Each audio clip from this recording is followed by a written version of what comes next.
বাচ্চাদেরকে টিফিনে কিংবা বিকেলের নাস্তা হিসেবে যদি এই নাস্তাটা দেওয়া হয় তাহলে কিন্তু তারা বেশ খুশি হবে। শুধু বাচ্চারা না, বড়রা এই খাবারটা অনেক বেশি পছন্দ করবে। শব্দ শুনে বুঝতেই পারছেন যেটা কতটা ক্রিস্পি হয়েছে, এবং এই ক্রিস্পিনেসটা কিন্তু অনেকক্ষণ যাবত থাকে।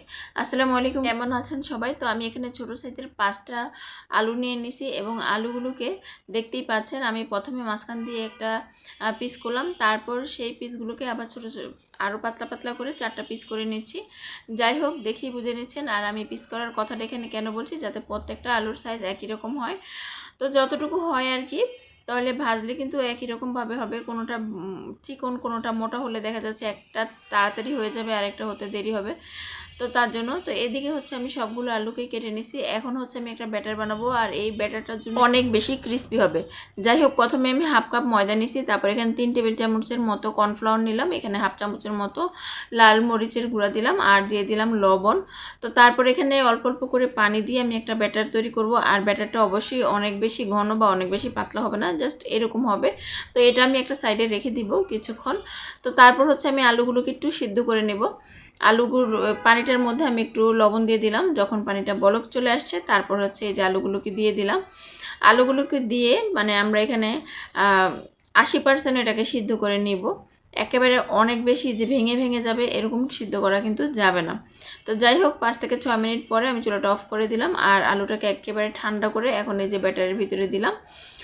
তো আস্তে আস্তে করে এটাকে ব্যাটারের মধ্যে খুব ভালোভাবে মিক্স করে নেব।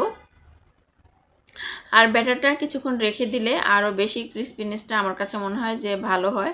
তো যাই হোক, এরপর হচ্ছে আমি চুলার মধ্যে কড়াই বসিয়ে দিছি, তেল দিয়ে দিলাম এখন আমি ভাজার জন্য।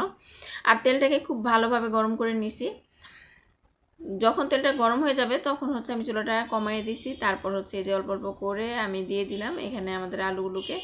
আর যখন একটু ভালোভাবে হয়ে আসবে 2-3 মিনিট পরে হচ্ছে আমরা এটাকে নাড়া দিব। তারপর হচ্ছে আস্তে আস্তে উল্টে পাল্টে এটাকে ভেজে নেব যতক্ষণ না পর্যন্ত গোল্ডেন কালার চলে আসছে। আর অনেক বেশি তাপটা বাড়ায় রাখবেন না, তাহলে দেখা যায় পুড়ে যাবে উপরটা, ভিতরে কিন্তু ক্রিস্পি হবে না।